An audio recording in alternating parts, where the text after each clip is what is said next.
9월 9일 오늘의 말씀은 열왕기상 3장 1절에서 15절입니다. 솔로몬이 애굽의 왕 바로와 더불어 혼인관계를 맺어 그의 딸을 맞이하고 다윗 성에 데려다가 두고 자기의 왕궁과 여호와의 성전과 예루살렘 주위의 성의 공사가 끝나기를 기다리니라.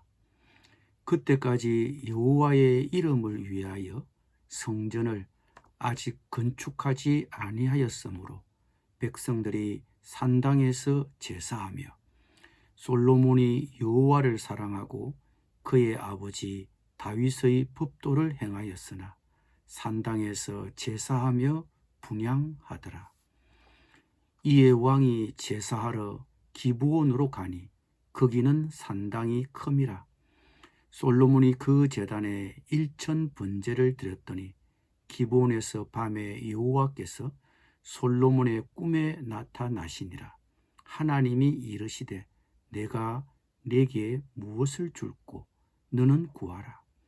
솔로몬이 이르되 주의 종 내 아버지 다윗이 성실과 공의와 정직한 마음으로 주와 함께 주 앞에서 행함으로 주께서 그에게 큰 은혜를 베푸셨고 주께서 또 그를 위하여 이 큰 은혜를 항상 주사 오늘과 같이 그의 자리에 앉을 아들을 그에게 주셨나이다.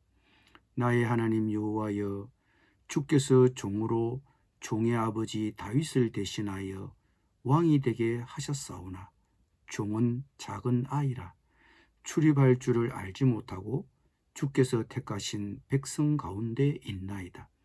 그들은 큰 백성이라 수요가 많아서 셀 수도 없고 기록할 수도 없사오니 누가 주의 이 많은 백성을 재판할 수 있사오리까.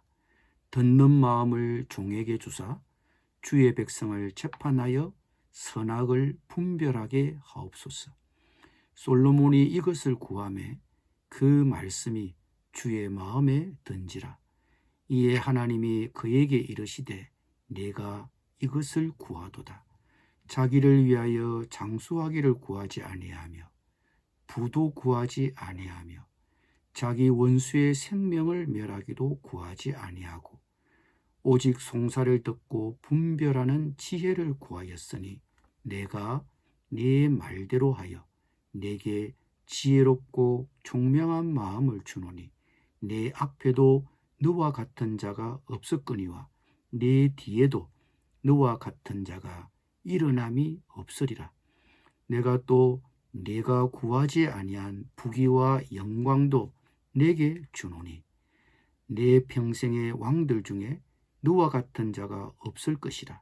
내가 만일 내 아버지 다윗이 행함같이 내 길로 행하며 내 법도와 명령을 지키면 내가 또 내 날을 길게 하리라. 솔로몬이 깨어보니 꿈이더라.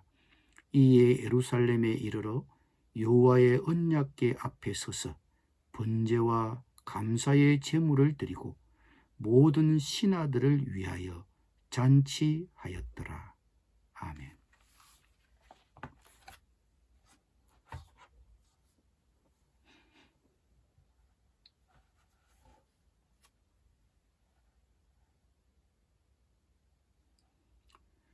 솔로몬이 왕위에 오르는 길은 순탄하지 않았습니다.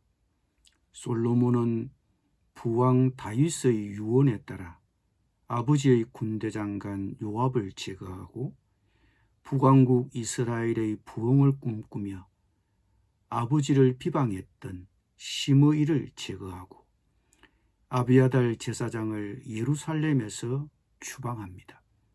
그리고 그의 형 아도니아를 제거했습니다. 솔로몬이 왕위에 오르는 길은 이처럼 숱한 사람들의 피로 얼룩졌습니다. 이렇게 반대 세력을 척결함으로써 통치 기반을 다진 솔로몬은 이제 대외적인 안정을 꾀합니다. 1절에 보면 솔로몬은 이집트 왕 바로의 딸과 결혼했다는 말이 나옵니다. 이것은 척부와도 정략 결혼이라는 냄새가 납니다. 이집트는 고대 근동에서 강대국이었습니다. 솔로몬의 통치 아래 새로운 신흥 강국으로 커가고 있던 이스라엘은 대외적인 안정을 위해 강대국 이집트와 정략 결혼으로 든든한 배경을 가지려고 했던 것 같습니다. 그러나 이것은 솔로몬으로서는 옳은 결정은 아니었습니다. 하나님은 이스라엘 백성들에게 그들이 가나안 땅에 들어와 정착해 살면서부터 이방인과 결혼을 철저히 금지시켰습니다. 이방 민족과 결혼하면 그때부터 그들의 문화와 가치관에 물들어 버리기 때문입니다. 특히 우상 숭배의 습관을 받아들이기 때문입니다. 보통 그리스도인들은 비그리스도인과의 결혼을 금합니다. 그리스도인과 비그리스도인은 살아가는 방식과 가치관이 다릅니다. 그리고 신앙이 다릅니다. 그러니 사랑으로 만나 결혼했다고 해도 이런 점들을 뛰어넘기가 굉장히 어렵습니다. 어느 한쪽이 포기하든지 받아들여야만 집안이 평안합니다. 게다가 이스라엘이 국가의 안전을 위해서 하나님의 힘이 아닌 이웃나라의 군사적 힘에 의지하기 위해 군사적 동맹을 맺는다는 것 자체가 잘못이었습니다. 훗날 솔로몬 말기에 그의 리더십이 병들게 된 시발점이 이 정략 결혼 때문이었다는 것을 우리는 알게 될 것입니다. 그러나 솔로몬에게 배울 점도 있습니다.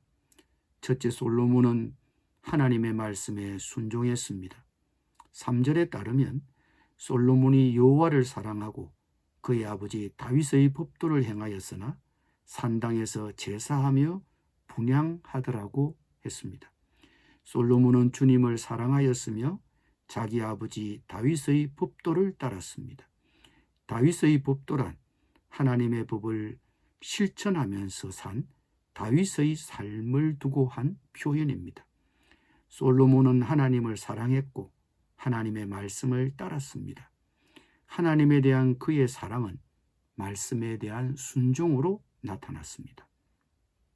둘째로 그는 하나님께 예배를 드렸습니다. 솔로몬이 여호와를 사랑하고 그의 아버지 다윗의 법도를 행하였으나 산당에서 제사하며 분향하더라고 3절은 말합니다. 이방신을 섬기는 산당에서 하나님을 예배했다는 것은 말이 맞지 않아 보입니다. 그러나 성전이 없던 상황에서는 그것이 그나마 하나님을 예배하는 차선의 방법이 아니었나 합니다. 솔로몬은 그 산당에서 1000번의 제사를 드렸습니다. 그런데 세번역 성경에서는 이 1000번의 제사를 1000마리의 제물을 드린 제사로 번역했습니다. 그러나 1000번의 제사를 드렸던 1000마리의 제물을 드렸던 어느 쪽으로 보더라도 솔로몬이 하나님을 향해 정성을 드렸다는 것을 알 수 있습니다. 솔로몬은 하나님을 사랑했습니다. 그 사랑으로 그는 하나님의 말씀을 순종했고 예배에 혼신의 힘을 쏟았습니다. 말씀과 예배, 그것이 솔로몬의 신앙의 양축이었습니다. 그런데 이것이 하나님의 마음을 움직였습니다. 한 번은 왕이 제사를 드리러 갔는데 밤에 여호와께서 솔로몬의 꿈에 나타나셔서 내가 네게 무엇을 줄고 너는 구하라고 하셨습니다. 제사를 드린 그 밤에 하나님이 꿈에 나타나셔서 소원을 물었습니다. 일확천금을 구할 수도 있는 이런 상황에서 솔로몬은 한 가지만 구합니다. 그마저도 자신을 위한 것이 아니었습니다. 소원을 물으시는 하나님께 솔로몬은 급하게 소원을 말하지 않았습니다. 솔로몬이 이르되 주의 종 내 아버지 다윗이 성실과 공의와 정직한 마음으로 주와 함께 주 앞에서 행함으로 주께서 그에게 큰 은혜를 베푸셨고 주께서 또 그를 위하여 이 큰 은혜를 항상 주사 오늘과 같이 그의 자리에 앉을 아들을 그에게 주셨나이다 라고 했습니다. 솔로몬은 먼저 하나님의 큰 은혜를 언급했습니다. 부왕 다윗에게도 큰 은혜를 베푸셨고 자신 솔로몬에게도 큰 은혜를 베풀어 주셨습니다. 솔로몬 자신이 왕이 된 것이, 지금의 자리에 있게 된 것이 하나님의 은혜라고 그는 고백했습니다. 여기서 은혜란 하나님의 위대한 불변의 사랑을 말합니다. 하나님께서 위대한 불변의 사랑을 주시고 보살펴 주셨다는 표현입니다. 부왕에게나 자신에게나 하나님이 그 큰 성실하심으로 지켜주셨다는 고백입니다. 자신이 이 자리에 있게 된 것이 자기가 잘나서가 아니라 하나님의 은혜 때문이라고 그는 고백했습니다. 그 후에 솔로몬은 자신은 어린아이라고 표현합니다. 솔로몬은 그가 왕의 자리에 오르긴 했지만 그는 왕을 감당해야 할 능력이 없다고 고백했습니다. 왕이 갖춰야 하는 것을 제대로 갖추지 못한 아직은 자신이 어린아이와 같다고 말했습니다. 하나님 앞에서 자신의 한계와 부족함을 겸손히 인정한 것입니다. 그러면서 그는 자신의 소원을 말했습니다. 주께서 택하신 백성 가운데 있나이다. 그들은 큰 백성이라 수요가 많아서 셀 수도 없고 기록할 수도 없사오니 누가 주의 이 많은 백성을 재판할 수 있사오리까. 듣는 마음을 종에게 주사 주의 백성을 재판하여 선악을 분별하게 하옵소서. 그는 듣는 마음을 구했습니다.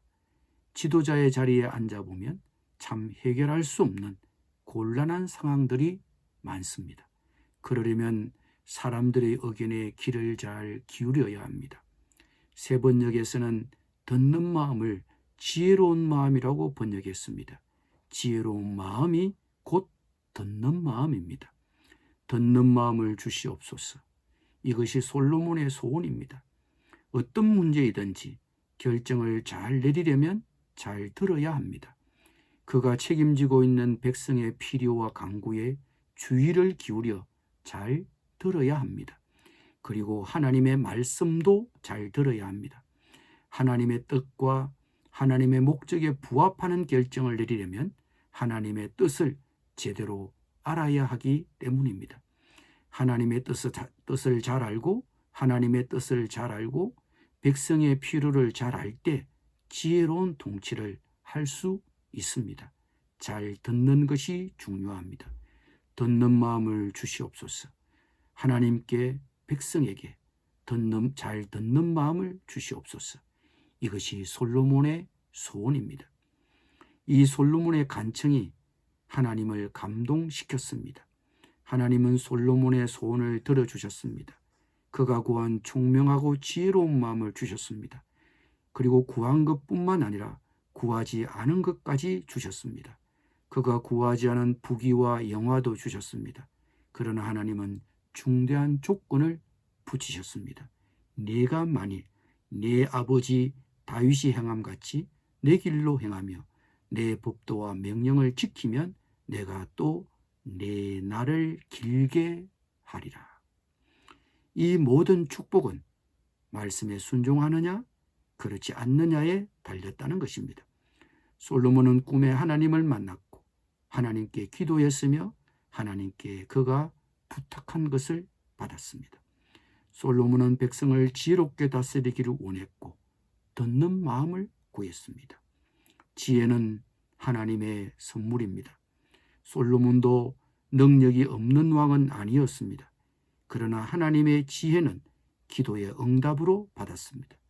지혜는 자신의 부족을 인정하는 자에게 주시는 하나님의 은혜입니다. 지혜가 부족하면 하나님께 구하십시오. 야고보서 저자는 말합니다. 여러분 가운데 누구든지 지혜가 부족하거든 모든 사람에게 아낌없이 주시고 나무라지 않으시는 하나님께 구하십시오. 그리하면 받을 것입니다. 아멘. 기도드립니다. 주님, 지혜를 주시옵소서. 하나님의 뜻과 하나님의 목적에 부합하는 결정을 내릴 수 있도록 지혜를 주시옵소서. 그러기 위해 하나님의 말씀을 매일 잘 듣게 하시고 내가 책임지고 있는 직원과 가족들의 필요와 간구에도 주의를 기울여 잘 듣게 하여 주시옵소서. 예수님의 이름으로 기도드립니다. 아멘.